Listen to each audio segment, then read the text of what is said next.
Okay, here we go. Week 6, best bets, SNS, Pigskin, Jeremiah Sheen. What's going on? Oh, not so much. Can't wait for the Thursday game. Seattle and the 49ers. Always a classic divisional game. I've seen many over the years, end by a field goal. And yeah, it's going to be some pure hatred, divisional bred hatred. Gotta love it. Right. I mean, that's a clash, and if SF loses, it's going to be tough to see them 2-4, but it's the world we're Right? in right now. They're banged up, and Seattle looked pretty shitty last game. So let's see which team shows up on Thursday. But yeah, we got our gold, silver, and bronze picks up today, and a bonus underdog money line pick. And then just have a quick injury recap after that, and then we might have a little bonus section of teaser time. So a little bonus, right? So let's kick it off with your bronze pick for week 6. Let's go.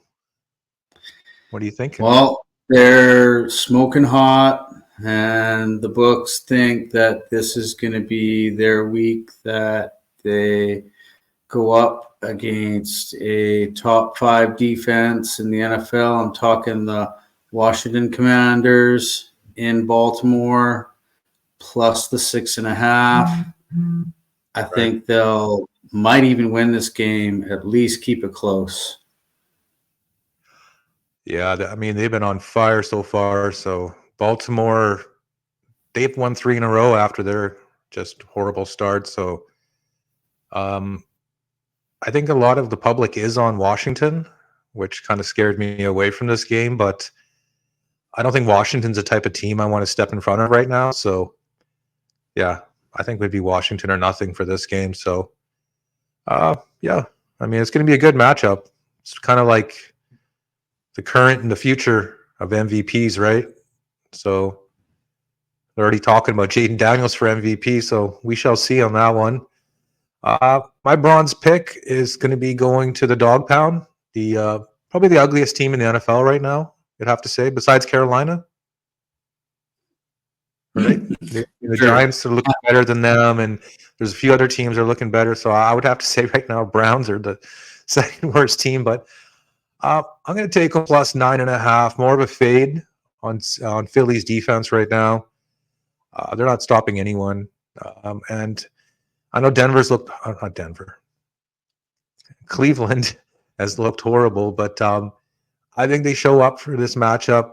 And AJ Brown's back, Devontae Smith is back, which isn't the greatest, but Dog Pound, show up, keep us within a touchdown, and I'll be happy. Other than that, yeah, garbage time touchdowns or something, right? 9.5 is quite a bit. So it is. I mean, we've these not double digits, but anything over a touchdown this year has been pretty golden. So kind of more just riding with that, and then close your eyes and hold your nose. So, and let's move along to your sterling silver. What do you got up your sleeve? I have, forgive me, I have the Chicago Bears in London. They're pretty hot. So, yeah, I think that they're going to continue to roll. I think I'm just fading Jacksonville, not really believing in Chicago, but they did look good. So I think they're going to at least get by a field goal, the lowly Jacksonville Jaguars. Yeah, Jaguars have been competitive last couple of games, but overall, it's hard to trust them under a field goal. And I think they're getting priced the way they are just because of the whole England factor. And I think Chicago is still a little, people don't fully trust them as a favorite. So I can see that. So Bears minus 2.5 for Jer. That'll be in London and Tottenham again. My pick here, it is going to be the Rattler, the Rattling Gun, the new starter in New Orleans. And I'm taking the 3.5 in a division game at home with the Rattler, and I'm hoping Alvin Kamara puts up a big game. Get my boy Chris Olave involved. Maybe Taysom Hill sighting. I think he's going to be playing, and he's injured. I think he might play though. They're saying he might. He's questionable. I mean, who knows, right? It's football, but I'm hoping he plays, right? So, yeah, I'm taking the Saints plus 3.5. I'm glad that Hayden kid isn't starting or whatever his name was. So, I like this in the division, and I think it was minus 2.5 for New Orleans at one point. So I think it's overreaction. And I'll take the value, and I shall run. So let's move along to gold pick. What do you got, Chair? Which is in turn on the other side of the coin, flip it around. I think Tampa Bay is totally disappointed that how they lost that game last week. They should have won. I think they're going to take control of this division, and they're going to go in to New Orleans and win. I don't love the 3.5, but I believe the Buccaneers will avenge their loss last week and take advantage of a injured New Orleans. Yeah, you know what? The one thing I like about the fact for New Orleans is Derek Carr wasn't playing that great anyways. So how much worse really is the rattling gun? But he is a rookie. I don't think he's ever started in the NFL, but he's 24. You know what I mean? He's not like a little 21-year-old kid like May or one of these guys just spent 1 year in college. So I like that fact. And let's see if the Kubiak kid can dial something up. But yeah, I don't blame you, Buccaneers. You got him plus 9.5 in a teaser, I believe, right? So this could be a huge middle for you. So I would wish you good luck, but I mean, I'm on the other side, so it is what it is. My gold pick is a team they're coming out of a bye. The Buccaneers are coming out of a mini bye because they played Thursday against Atlanta last week. It's Harbaugh and the boys. It is, I'm hoping a pretty healthy Herbert.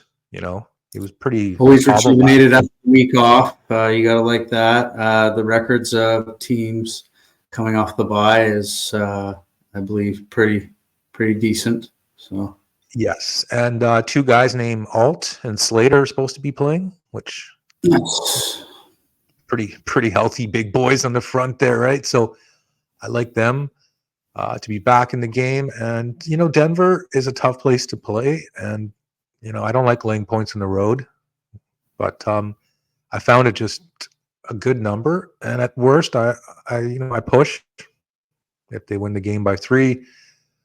I just see them shutting down Denver, taking control of the game, obviously ground and pound. And I could see a game where they win 21-10, 21-13. So I'm going to roll with Harbaugh, khaki pants all day, all night. And I got Denver plus 9.5 and plus 10. So I have Denver in a teaser as well, so I'm hoping for a little middle there. So I wouldn't be mad if Chargers only won by 7 or 8 or whatever the fuck. Who cares, right? So let's throw in a little underdog money line pick here. What is your underdog money line pick for week 6? Seattle, had at least the tie in their hands, and they blew it last week. I know they're disappointed. I know they're trying to go with this new regime under McDonald, and you can't lose 2 home games in a row. I think they're going to roll back and take advantage of these hurting 49ers and cover, or I'd say win that one. But I love the plus 3 at home. Gotta love the home dog. 3.5. Yeah, but you know what I don't understand is why is SF being priced like they're fully healthy? You know what I mean? Like you're telling me SF's fully healthy, that this would be like minus 6.5 or minus 6 for SF. So I think the books are still they're pricing SF like they're the old SF, the healthy SF. So I think it's good value. I think it's plus 125 or plus 130. So good underdog money line pick for Mr. Sheen. My underdog money line pick is going to be well, it's everyone's favorite stinking Jets. They just fired their coach. So what I'm rolling with is the new coach. Spirits up. Everyone's got to kind of win one for the coach type mentality. Kind of like the new quarterback first game type thing, win one for the And coach. it's two teams reeling. So who's gonna lose 3 in a row? Someone's got to lose 3 in a row. No one's going to lose 3 in a row, opinion, but I think it's going to be. Yeah, I think it's going to be the Jets. yeah, I mean, we'll see. on paper, on paper it should be the Jets, but it's going to be Monday night, something fishy. When those Monday night games, I believe Jets Buffalo was week 1 Monday night last year when Rodgers got hurt, and just that was a weird game, right? Buffalo just for some reason Josh Allen plays like shit against the Jets. I don't know what it is, but everyone else he dominates. He dominates the Patriots. He dominates the Dolphins. But I'm looking ahead. Yeah, I'm looking ahead to even next week. Buffalo's facing Tennessee next week, so I think the schedule gets a little bit easier. But the Jets are facing Pittsburgh next week, so that should be interesting. So not really a must-win for both teams, but a huge swing game, right? Because whoever wins this is leading division, and right, yeah. Either way, it's going to be a really big game Monday night. And before we wrap up, I was going to look over a few injury details and guys who are playing and whatnot for the Sunday games. Let's take a look. Brian Robinson is questionable for the Commanders. They're running back. I don't know if Romeo Dobbs is going to play. Christian Watson is hurt for the Packers. Spencer Rattler will start. Apparently, Carr will be out a couple of weeks with his oblique. They're saying here Taysom Hill's questionable. I don't think he's practiced yet, though. A.J. Brown's probable. Devonta Smith is probable. Lane Johnson is probable. Anthony Richardson should play. Michael Pittman is out for Indy. Jonathan Taylor's questionable. Did you say Anthony Richardson should play? Yeah, he should play. I think he practiced today. Yeah. Joe Alt should play.